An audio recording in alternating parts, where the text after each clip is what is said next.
안녕하세요. 수요 제자 모임 시작하도록 하겠습니다. 네, 우리 저번 주에 영상을 찍지를 못했는데 저번 주에 연말이기도 했고 제가 좀 몸살이 갑자기 나가지고 영상을 찍지를 못했습니다. 이게 2주 만에 여러분 만나는 것 같습니다. 뭐 한 주 쉬니까 좋죠. 우리 저번 주부터 예수 그리스도에 관한 이야기를 좀 하고 있습니다. 그래서 오늘은 두 번째 시간으로 예수님은 누구신가에 관한 이야기를 가지고 함께 나누도록 하겠습니다. 사실 예수님은 누구신가라고 한다면 사실은 굉장히 방대한 분량이에요. 그래서 사실 오랫동안 이야기를 해야 되는데 우리는 짧은 시간 또 이야기를 하기 때문에 좀 쉽고 간단하게 그냥 간략하게만 이야기하려고 합니다. 사실 신학교에서는 요 예수님은 누구신가에 관한 기독론에 관한 이야기거든요. 기독론에 관해서는 한 학기 정도를 배우는데 사실 뭐 더 공부하고 싶으시거나 더 깊은 것을 알고 싶으신 분들은 뭐 주변에 책이 많이 나와 있으니까 읽어보시고 또 개인적으로 찾아오시면 그런 거에 토론을 할 수 있거든요.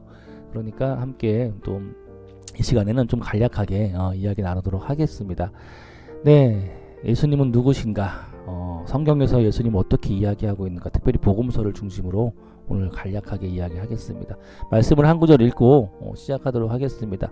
네, 이사야서 9장 6절에서 7절 말씀입니다. 제가 읽어드리도록 하겠습니다. 뭐 같이 읽으실 분은 같이 읽으셔도 괜찮아요.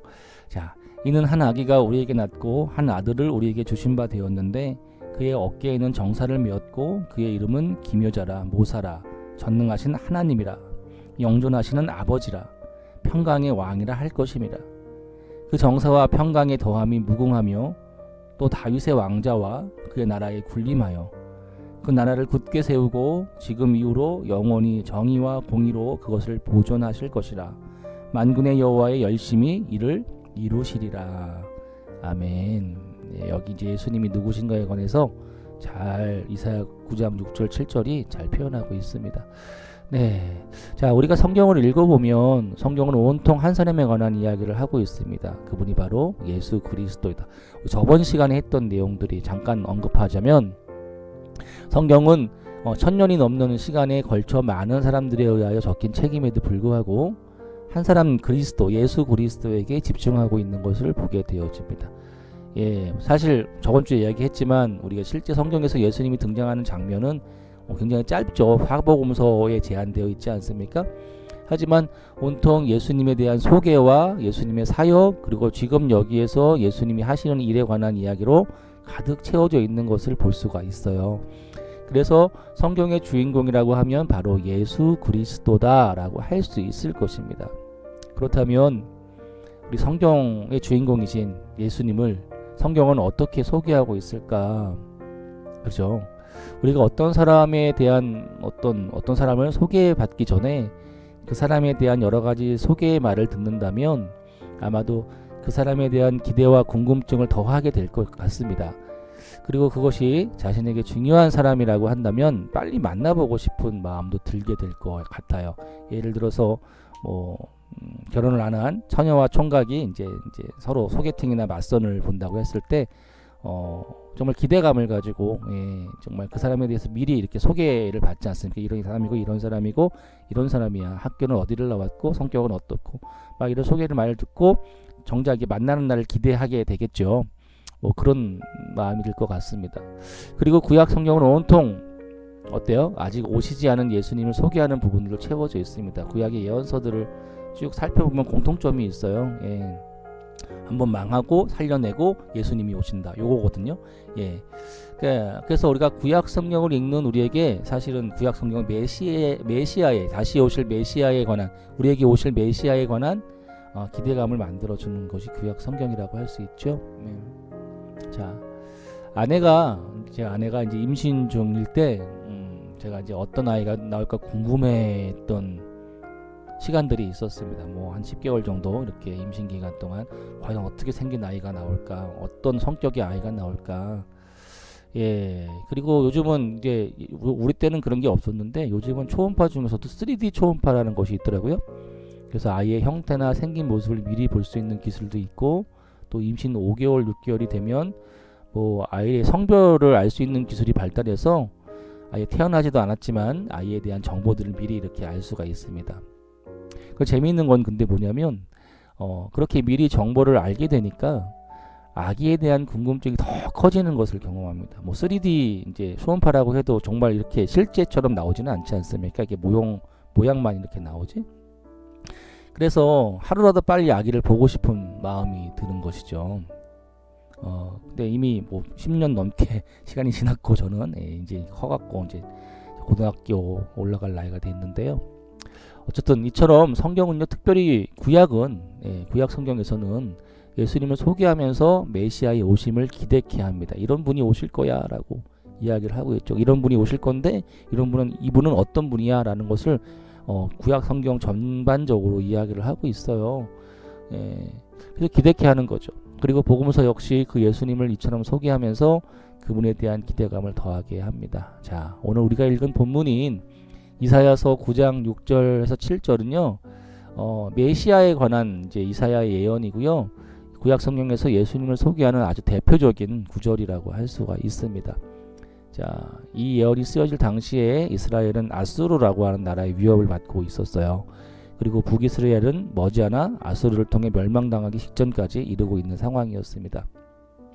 이사야는 자신의 예언에서 이러한 어려움이 바로 이스라엘의 죄악 때문임을 밝히게 되어지죠. 하지만 그럼에도 불구하고 다윗의 자손에서 다윗과 같은 강력한 왕으로 다시 오실 왕을 예언하고 그 왕이 모든 것을 정리하고 살리실 것이라고 예언하는 거예요. 이렇게 이사야는요, 그 왕 메시아를 소개함에 있어서 어떻게 표현하냐면 그의 이름이 뭐래요? 기묘자 모사라는 말을 쓰게 되어집니다. 여러분, 기묘자라고 하는 말은요, 어떤 말이냐면 인간의 능력을 초월하는 기이한 부분이란 뜻이에요. 그래서 기묘자, 어떤 기인이다 이 소리겠죠. 뭔가 되게 기묘하신 분이다. 자, 이 모사는 뭡니까? 모사라는 말은 이거 이단에서 많이 쓰는 말이기도 하는데, 자기네들이 이제 막 사람들을 이제 포교하기 위해서 거짓말을 많이 하잖아요, 이단들이. 그게 이제 모사라는 걸로 포장을 해요. 자기네들의 지혜다. 그래서 많이 쓰는 말인데, 자, 모사라는 말은 뭐냐면 지혜롭다라는 말을 의미해요. 그러니까 인간의 능력을 초월하시는 그 지혜로우신 분이다라고 하는 것이죠. 자, 이 밖에도 자, 그분이 바로 어떤 누구래요? 전능하신 하나님이래요. 전능하신 하나님. 이건 뭡니까? 하나님과 예수님이 동일하신 분이다라는 것을 이야기하는 거겠죠. 그래서 여기 보면 이제 앞에 부분에 그의 어깨엔 정사를 메었다라고 하는데, 이건 우리 십자가의 사건을 이야기하는 걸 것이고, 하여튼 그분이 전능하신 하나님이라고 이야기를 하고, 영존하시는 아버지이시다 이렇게 이야기를 합니다. 그리고 평강의 왕이다 라고 하는 이야기를 합니다. 이게 바로 예수님의 정체성이라고 하는 것입니다. 영존하시는 아버지, 평강의 왕, 이 세 가지가 뭡니까? 그분이 곧 하나님과 동일하신 분, 하나님의 본체이시다 라고 하는 것을 이야기하는 거겠죠. 자, 그냥 그분이 하실 일이 뭡니까? 그분이 군림하여 어떻게 한대요? 나라를 굳게 세우고 영원히 공의로 그것을 보존하실 것이라고 이야기를 합니다. 그리고 이런 것만 보았을 때는 새롭게 왕으로 오실 분, 그분이 심상치 않다는 것을 알 수가 있겠죠. 그분은 인간의 능력을 초월하고 지혜로우시고 전능하신 하나님과 동급이신 분. 이것은 단순하게 다윗의 자손에서 어떤 사람이 그냥 인간의 모습으로 오셔서 강력한 왕권을 갖게 될 것이라는 것 이상의 말이라고 하는 것입니다. 다윗의 자손이라는 말을 보니까 인간의 모습으로 올 것 같기는 한데, 그분은 사실은 인간보다 위에 있는 기묘자죠. 하나님의 권세를 지니신 어떤 존재를 뜻하는 거다라고 할 수 있겠습니까? 그리고 하나님의 열심히, 오늘 말씀 7절 굉장히 중요한 말씀인데, 만군의 여호와의 열심히 이를 이루시리라 이렇게 이야기를 하고 있죠. 하나님께서 분명히 반드시 그것을 이루어 가시고 그를 통해서 온 인류를 구원하실 것이다. 그게 누구십니까? 바로 그분이 바로 메시아이시며 우리에게 오신 예수 그리스도다 라고 하는 부분들. 이사야서 9장 6절 7절이 아주 간단하게 이렇게 소개를 하고 있지만 요 안에 들어있는 의미들은 굉장히 심상치가 않아요. 그리고 요 모습들을 기억하시면서 구약 성경을 좀 다시 한번 읽어보시면 이게 어떤 말인지를 좀 우리가 이해할 수 있을 것 같아요. 예레미야서나 에스겔서나 똑같아요. 이런 말들을 우리에게 하고 있죠. 자, 그렇다면 이제 우리가 이제 다 볼 수는 없어요. 그래서 요것만 지금 제일 중요한 요 말씀만 좀 보는 건데, 어쨌든 구약 성경 읽어가면서 여러분 요 부분들을 기억하면서 예수님이 이런 분이다라는 것을 구약에서 고백하고 있다라는 것을 알고 가시면 좋을 것 같습니다. 자, 그렇다면 복음서에서는 예수님을 어떻게 소개하고 있을까요? 자, 복음서별로 잠깐 살펴본다면 이렇게 이야기를 하고 있어요. 자, 마태복음에서는요, 뭐 제가 1장 21절에서 23절 이렇게 얘기했는데, 마태복음은 이제 유대인들을 향한 복음서예요. 유대인들을 향한 복음서, 특별히 믿지 않는 유대인들, 예수 그리스도를 믿지 않는 유대인들에게 예수님을 소개하는, 그리고 예수님이 하나님의 아들이라는 것을 분명히 알려주는 그런 우리 복음서라고 할 수 있어요. 그래서 유대인들을 향한 복음서답게 예수님의 족보를 이제 언급을 하죠. 마태복음에서는. 왜냐하면 유대인들은 그 족보를 굉장히 중요하게 생각하는 사람들이었기 때문에 예수님의 족보가 이러이러하다. 아브라함의 자손이고 다윗의 자손이라는 것을 분명히 인지시킬 필요가 있었거든요. 그래서 족보부터 언급을 합니다. 또한 마태복음은 예수님을 소개함에 있어서 어떻게 이야기하냐면 오늘 말씀에 나온 것, 아들을 낳으리니 어떻게 이름을 예수라 하라. 이는 그가 자기 백성을 그들의 죄에서 구원할 자이심이라 하고 말합니다. 또한 예수님은 성령으로 잉태된 분이며 그의 다른 이름은 임마누엘임을 밝히면서 예수님을 이렇게 소개하고 있어요. 자, 마태는요, 여러분 유대인들을 향한 복음서라고 했잖아요. 유대인들이 가장 신봉하는 어떤 책이 있다면 뭘까요? 바로 율법서 아니겠습니까? 구약의 율법서 아니겠습니까? 구약의 율법서와 구약의 서신서가 아니라 예언서들, 예언서들, 선지서라고 하는 그것들을 굉장히 그들은 신봉하고 아주 철저하게 믿는 사람들이죠. 따라서 마태는 철저하게 구약에서 예언된 예수님이 지금 여기에서 이루어졌다는 사실을 밝히는데 초점을 맞추고 있습니다. 그래서 그게 마태복음의 특징 중에 하나예요. 그래서 마태는 예수님을 소개함에 있어서 그분이 성령으로 잉태되어서 나셔서 자신의 백성을 죄에서 구원하시며 영원히 함께 하시는 분이라고 소개를 해요. 그리고 이는 구약성경 이사야 7장 14절의 예언의 성취이기도 하다라는 것을 이제 이야기를 하죠. 특별히 마태복음에는 그런 말씀들이 많이 나오죠. 구약 어디에 예언의 성취로서 이런 일이 일어났다. 이런 일들을 이야기를 많이 합니다. 이건 이제 유대인들을 설득하기 위한 마태의 이제 어떤 방법론일 수 있겠죠.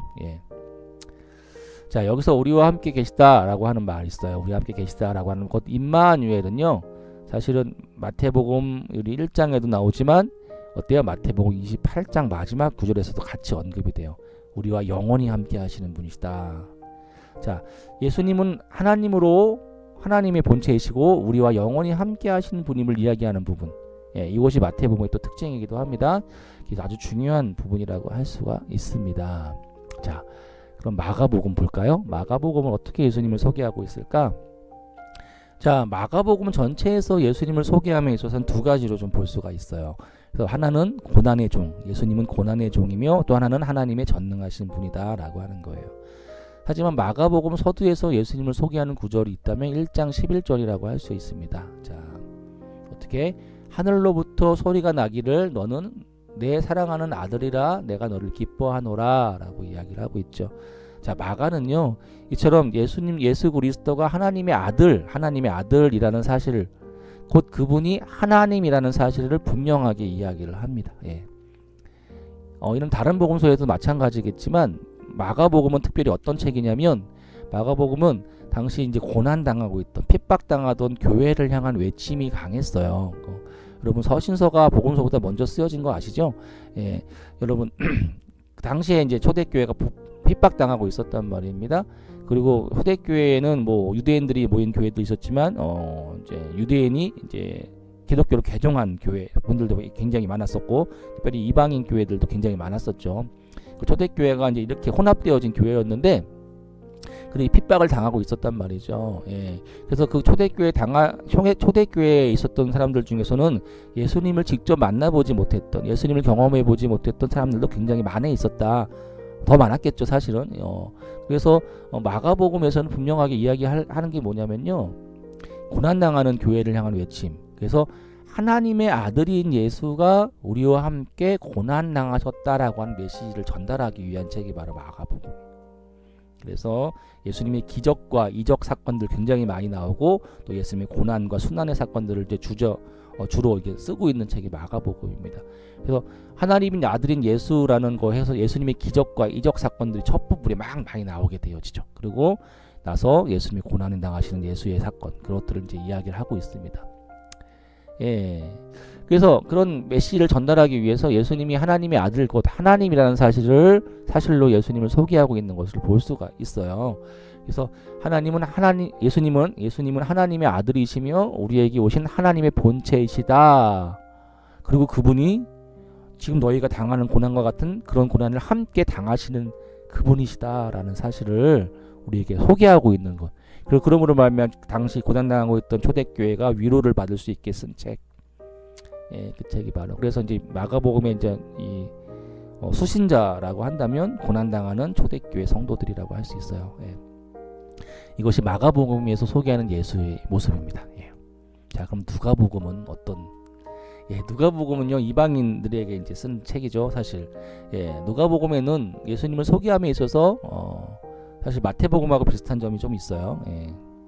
그래서 마태복음처럼 예수님의 출생의 이야기로 시작을 하고 있습니다. 예, 그리고 예수님에 대한 소개라고 한다면 2장 30절 이후에 나오는 이제 시므온이 이제 고백하는 고백이라고 저는 여겨져요. 자, 어떻게 이야기합니까? 내 눈이 구원을 보았사오니, 구원을 보았다. 내 눈이 구원을 보았사오니 이는 만민 앞에 예비하신 것이요 이방을 비추는 빛이요 주의 백성 이스라엘의 영광이라는 것입니다. 자, 요 세 가지가 되게 중요하죠. 구원 보았다. 만민 앞에 예비하신 것이다. 이방을 비추는 빛이다. 그러니까 이게 이방인을 위한 복음서가 바로 이제 누가복음이거든요. 그래서 이방을 비추는 빛이 되셨다. 그리고 주의 백성 이스라엘의 영광이다.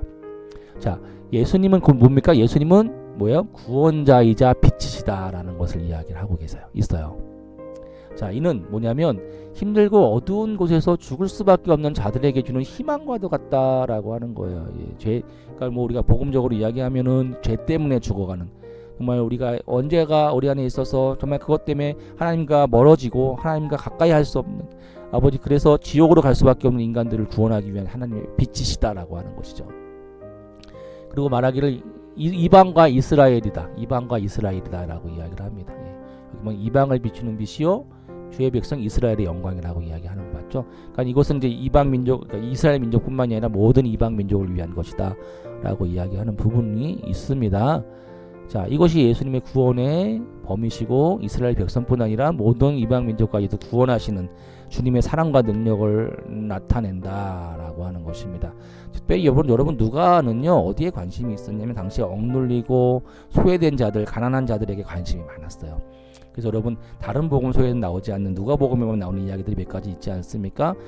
그래서 뭐예요? 뭐 삭개오 이야기랄지, 뭐 세리 이야기랄지, 뭐 선한 사마리아인이라 이야기할지, 그들 다 어떤 사람들이에요? 다 당시 소외당하고 또 뭔가 멸시당했고 뭔가 억압당했던 사람들의 이야기 아닙니까? 특별히 그 탕자의 비유 이런 거 많이 나오지 않습니까? 그 잃어버린 것, 잃어버린 영혼 이런 거에 굉장히 관심이 많았어요. 여러분 누가가 바울과 함께 전도 여행을 다니던 바로 동역자 아니었습니까? 그래서 그런지 누가는요 누가복음을 씀에 있어서 그런 이방 지역, 이방의 선교, 또 이방 지역의 잃어버린 영혼들 이런 거에 굉장히 관심이 많았어요. 그리고 그들이 성령으로 말미암아 구원받는다, 성령이 그들에게 임할 수 있다라는 사실들을 분명히 밝히고 있는 것이 누가복음이고, 누가복음의 시즌 2가 사실 사도행전이에요. 그래서 하여튼 그래서 그렇게 보시면 될 것 같고요. 그래서 그런 부분들을 굉장히 중점적으로 쓰고 있어요. 예수님이 그러하신 그런 사람들을 구원하실 분이다. 그리고 이방의 빛이다. 이스라엘의 영광이다. 이렇게 표현을 하고 있는 거죠. 예, 여러분 이스라엘 백성뿐 아니라 모든 이방 민족까지도 구원하신 주님의 사랑거든요. 곧 예수님은 어떤가? 온 세상의 구주시다. 이것이 또 결론적으로 나올 수 있겠죠. 그래서 그는 어두움을 비추시는 빛과 같은 분이라는 사실을 이야기해주고 있는 거예요. 그렇게 우리를 사망에서 생명으로 옮기시는 분, 세상의 희망 되신 예수님을 소개하고 있는 것이 바로 누가복음일 수 있겠다라고 하는 것이죠.